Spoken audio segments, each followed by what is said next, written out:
Compression ఎట్లా test చేయాలని చెప్పి ఈ వీడియో ఫ్రెండ్స్. చాలా మంది అయితే లాస్ట్ వీడియోలో కమెంట్ చేయమంటే చాలా మంది అయితే చేశాను అనమాట, తెలుసుకోవాలని చెప్పేసి. సో దానికోసమే ఈ వీడియో అయితే చేస్తున్నా. కంప్రెషన్ టెస్టింగ్ మీరు ఎందుకు తెలుసుకోవాలా, దీన్ని ఎట్లా చేస్తారు ఏందనేది వీడియో లాస్ట్ లో చెప్తాను. వీడియో లాస్ట్ లో ఎందుకు లేని ఇప్పుడే చెప్పేస్తాను చూడండి. మీరు కరెక్ట్ గా కంప్రెషన్ టెస్టర్ ని యూస్ చేయకపోతే మీకు వాల్యూస్ అనేది కరెక్ట్ గా చూపేది ఫ్రెండ్. జస్ట్ ఏమని ఉంది కంప్రెషన్ టెస్టర్ తీసుకొని పోయి ప్లగ్ దగ్గర బిగించేసి సెల్ఫ్ కొడితే అయిపోతా అనుకుంటారు. అది ఫ్యూల్ పంప్ టెస్టర్ లాగా యూస్ చేసి సరిపోద్దు ఫ్రెండ్. దీనికి ఒక టెక్నిక్ ఉంది, అదే ఈ వీడియోలో నేను డీటెయిల్ గా ఎక్స్ప్లెయిన్ చేయబోతున్నా. సో ఫస్ట్ ఆఫ్ ఆల్ ఎందుకు యూస్ చేయాలా ఈ కంప్రెషన్ టెస్టర్ ని, మనం ఏమేం ప్రాబ్లమ్ ని ముందేగానే పసిగట్టచ్చు అనేది ఇప్పుడు చెప్తాను చూడండి. ఫస్ట్ ఆఫ్ ఆల్ ఆ వీడియోలో చూసినట్టు ఎయిర్ ఫిల్టర్ పైప్ దగ్గర నుంచి ఆయిల్ అనేది వస్తుంది ఫ్రెండ్స్. కంప్రెషన్ కానీ లీక్ ఉంటే మైలేజ్ కూడా చాలా తక్కువైనా వస్తుంది ఫ్రెండ్స్. ఆ ప్రాబ్లం కూడా మనకి ఇక్కడ సొల్యూషన్ అనేది దొరుకుతుంది. కంప్రెషన్ లీక్ ఏంటంటే పెట్రోల్ అనేది పూర్తిగా కాలదనమాట, దానివల్ల అనేది మైలేజ్ తక్కువ వస్తుంది. అది కూడా మనం దీంట్లో తెలుసుకోవచ్చు. మొత్తం 5 కారణాలు అయితే ఉంటుంది ఫ్రెండ్స్ కంప్రెషన్ లీక్ అయ్యడానికి. ఫస్ట్ ఆఫ్ ఆల్ అనేది బోర్ ప్యాకింగ్ పైన కూడా కంప్రెషన్ లీక్ అవుతుంది.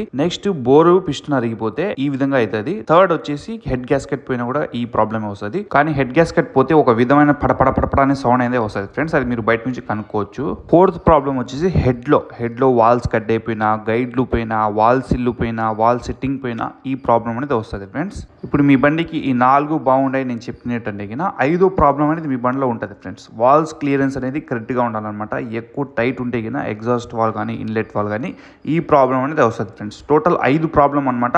ఈ 5లో ఏదో ఒకటి ఉంటుంది, కొన్నిసార్లు 2-3 కూడా ఉండొచ్చు అనమాట. ఈ ప్రాబ్లం వస్తే మీ బండికి కంప్రెషన్ లీక్ అవుతుంది ఫ్రెండ్స్. ఇంకా మొత్తం నేను స్టోరీ అంతా చెప్పిన, కంప్రెషన్ టెస్టర్ది చూపిలేదని చెప్పి బాధపడదు ఫ్రెండ్స్, ఎందుకంటే మనకు టైం అనేది అయిపోయింది. మనకు వీడియో అనేది రీచ్ రాదనమాట. ఎక్కువ మంది ఎవరైతే తెలుసుకోవాలనుకుంటారో వాళ్ళ దగ్గరికి పోదు. అందుకే ఈ వీడియో ఈ నుంచి కట్ చేస్తున్నా. నెక్స్ట్ పార్ట్ చాలా తొందరలోనే వస్తుంది. మన పేజ్ని అయితే ఫాలో చేసి పెట్టుకోండి. Thank you so much.